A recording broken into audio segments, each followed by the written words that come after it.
Hi guys, and welcome to the Stephen King Sematary Club.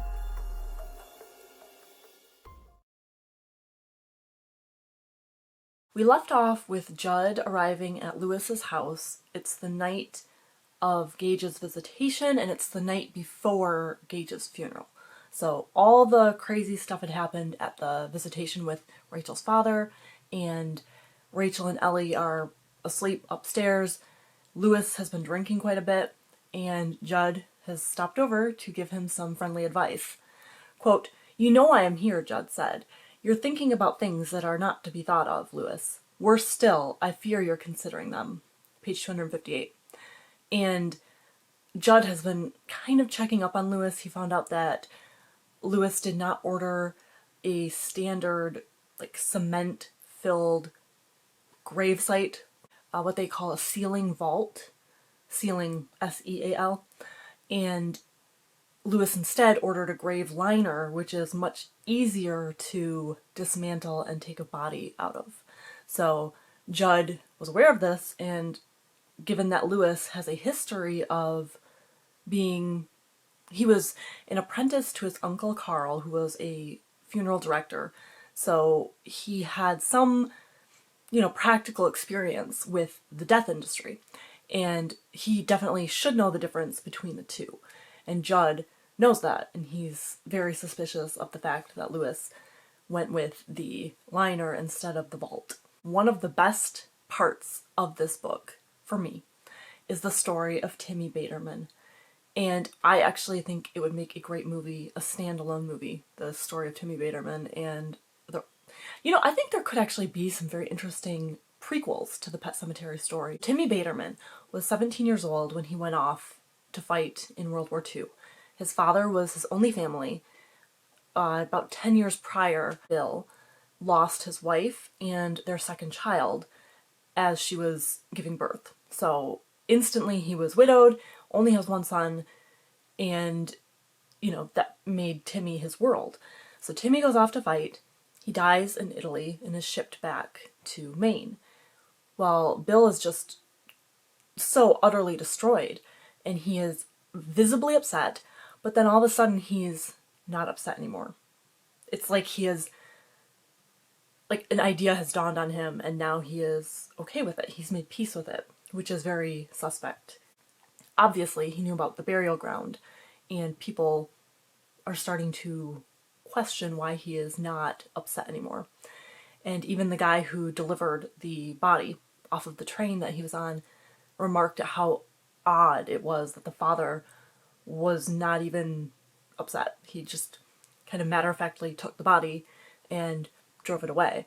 Whereas everywhere else he stopped with dead bodies, their families were just visibly upset, and, their lives were ruined. Judd was of the opinion that Lewis didn't really need to know the story of Timmy Baterman because there wasn't a pressing need to dissuade Lewis from doing something similar.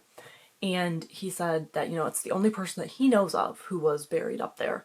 Quote, "The only one to ever try it? I doubt that, Lewis. I doubt it very much." Page 260. So he's right. If it's been tried before, and if people know about the resurrection powers of this area, it's very likely something that has been attempted before. But Judd does say that he's the only person buried up there who came back that he personally knew of. Timmy's coffin arrives. Bill Baterman takes possession of it. A couple days later, they have a funeral, and that's that. Until, all of a sudden, someone in town sees Timmy walking down the street. And she was completely horrified, took to her bed. She thought something was wrong with her, that she was hallucinating, whatever. Bill Baterman only had Timmy. His wife died giving birth to their second child, so he had nothing else to really live for because he was alone.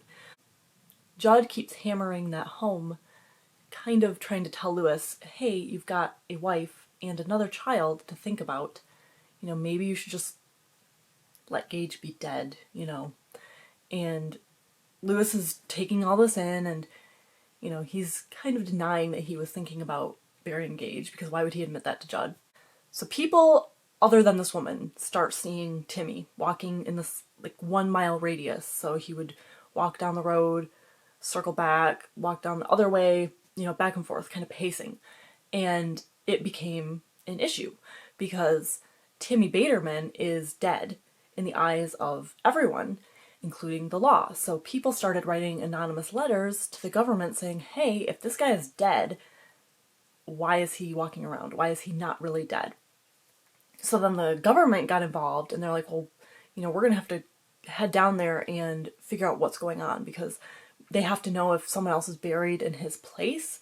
They have to know if it was some kind of fraud or if Timmy is AWOL or something like that. They can't just ignore it. It has to be dealt with. Timmy is very disoriented. His gait is odd. He seems confused, but his eyes are very perceptive and sharp, and they seem to have something evil and shrewd working behind them, which scares a lot of people because he is kind of like a zombie, like a slow moving zombie who isn't really in complete control of his motion, but at the same time he is devious and he knows things about people. He has knowledge of things that he shouldn't have knowledge of concerning people and their personal secrets, especially their most damning secrets, the things they want to keep hidden above everything else. He knows all this stuff. Judd and some other men from town, higher officials, decide that they have to go talk to Bill Baterman because they suspect he's been messing around up in the woods at the burial ground, and with the government kind of suggesting that they're going to get involved and come down if things don't clear up, it's imperative that someone tries to fix it at the source. Bill insists that Timmy just walked back into town shell-shocked. He isn't exactly right, but he'll allegedly get better, and, he doesn't care. He says, I got my boy back, that's all that matters. Whatever, doesn't concern me. This is just my life now.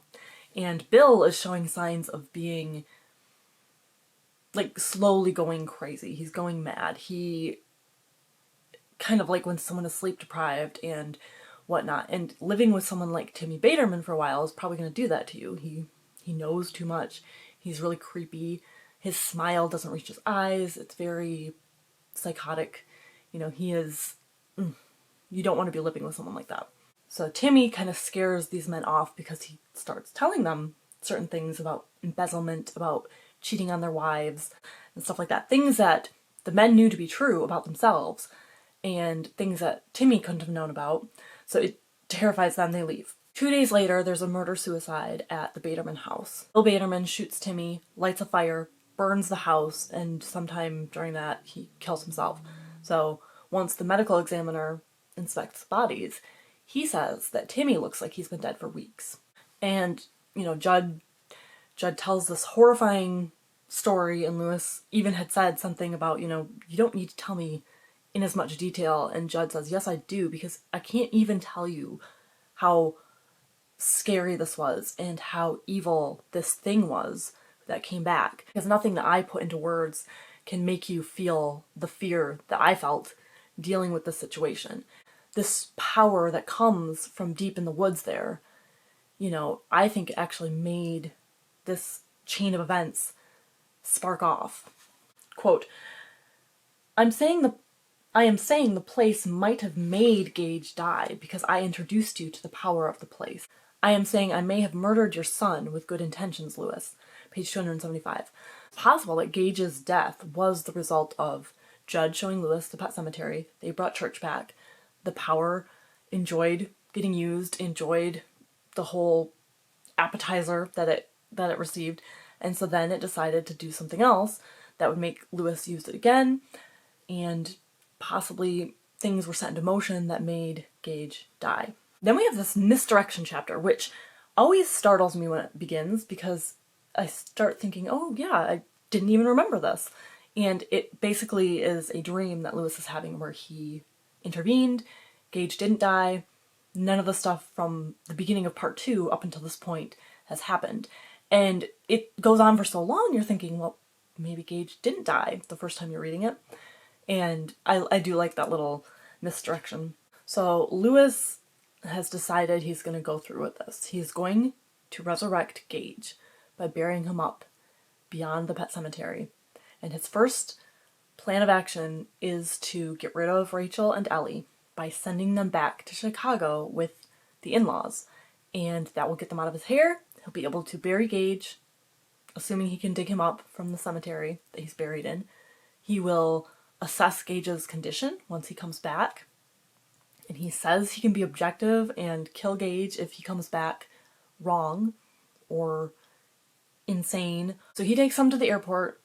Ellie she knows something's up. She dreams about things. She dreams about church.